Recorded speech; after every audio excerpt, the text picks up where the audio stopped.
Guys, things they happen. Oh, see as this pastor use this girl, he nearly buy this girl and use her for ritual. Guys, I want you to watch this video. Watch this video to the end. May you hear how this girl escaped. The man don't nearly buy her. In short, now God now he saved this lady. In short, now God, I beg, if you get pastor as a neighbor, or you get pastor, please make you dey careful, because some men of God, no be God call them now then call themselves. Watch this guy, this lady story, and you're going to learn a lot from it. Watch, guys, and share as you watch. Good morning, everyone. Happy new month. So first of all, I want to thank everybody that have been calling, checking up on me, my friends, friends, even just people I barely even talked to that heard about the issue on news and have been texting and calling. I sincerely want to apologize because I've not been responding to messages or picking calls because of my health. I'm still recuperating and all of that. So I'm very sorry. Please don't be offended. I'm not snubbing anybody, but I can barely I just have the strength to do this now. So that's why I want to quickly give this story time. It's almost 2 months now, and it's good I give the story time so that people will be careful. So I'll be giving a story time of how, I would not say killed because God gave me a second chance. I would say I'm giving a story time of how I was almost killed and used for rituals by my neighbor who is a pastor. So on the 19th of January 2024, around 9:27 a.m., I woke up that morning. I was to even travel that day. I woke up that morning and I was like contemplating.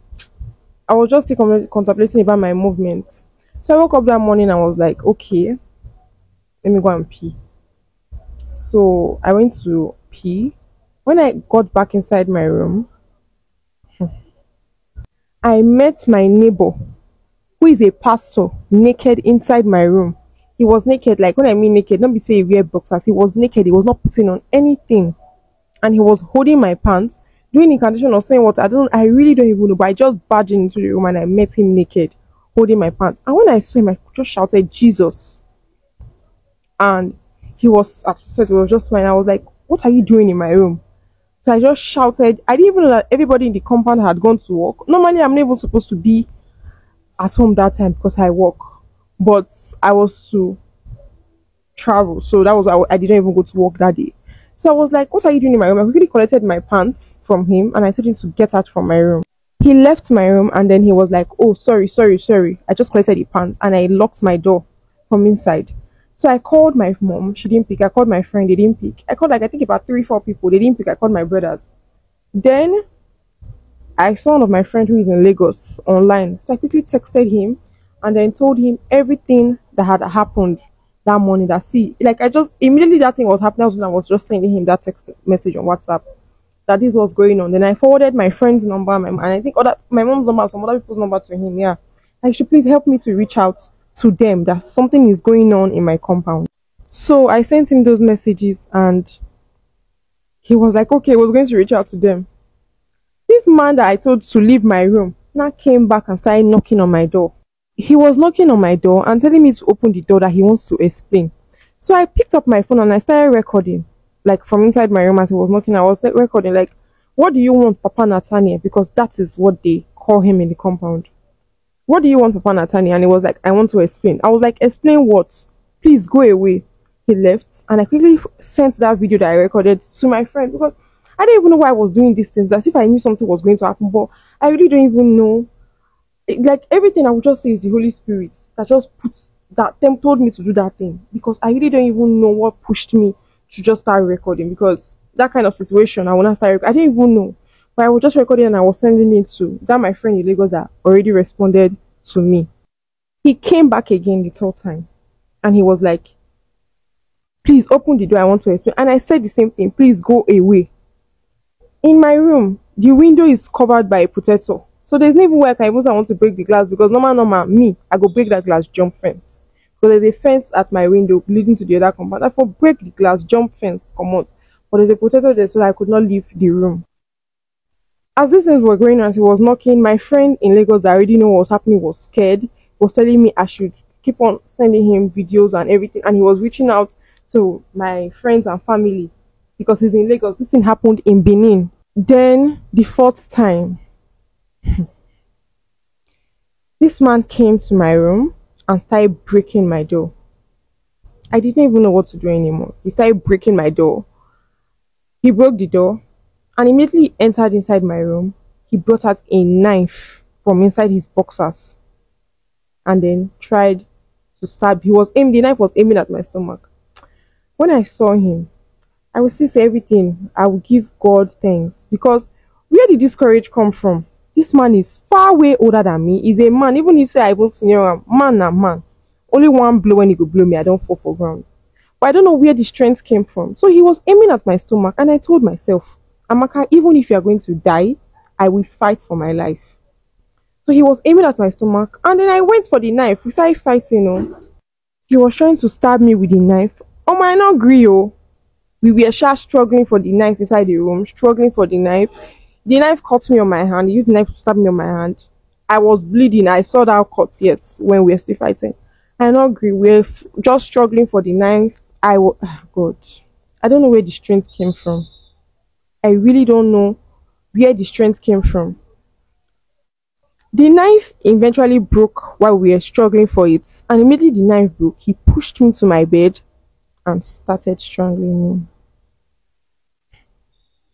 God. He started strangling me, and I saw death. It's actually funny.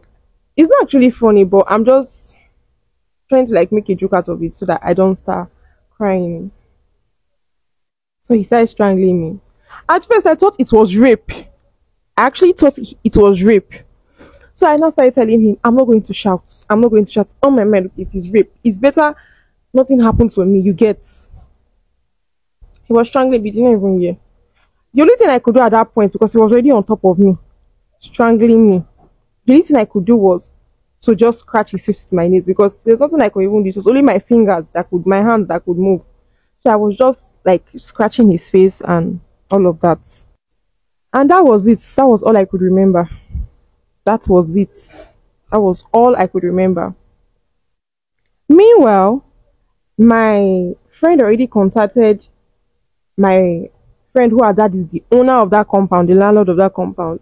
So he sent people to come to the compound. Immediately that message came to him that they should go to his compound, that something is going on, because where he stays is far from his other house. So he was like, he told people in the area that they should please go to his house. Something is going on in that compound. When all these things was happening inside my room, when the man was fighting me, strangling me and all of that, these people were already at the gates. They were knocking. This man locked the gate so that nobody could come in. He locked the passage gate. So when all these things was going on, when we were fighting, he was strangling me, they were at the gates, knocking, shaking the gates, waiting. So when they saw that nobody was opening the door, they just surrounded the whole compound, and they were waiting for the person that will come and let them see him.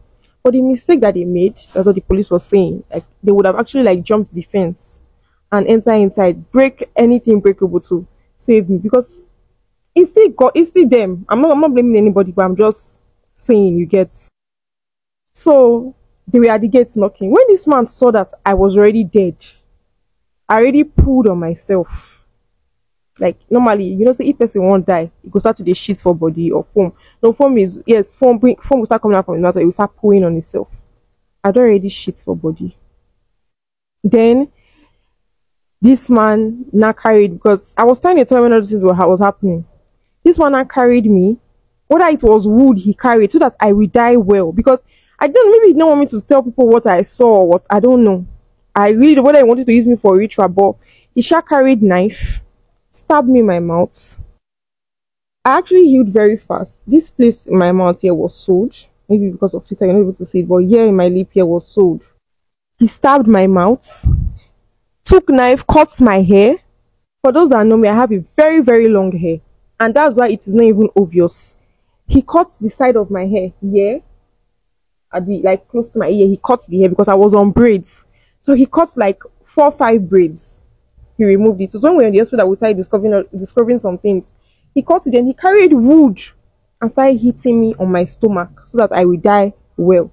After he was done, he carried me and put at the back of my bed, under my bed, so that Even if anybody comes, maybe after days, maybe when, God forbid, my enemy body don't they smell, they would not see me, maybe under bed. It was my leg, because I'm a very tall person. It was my leg that those people saw. I'm going to do a part 2, because I think time is already over.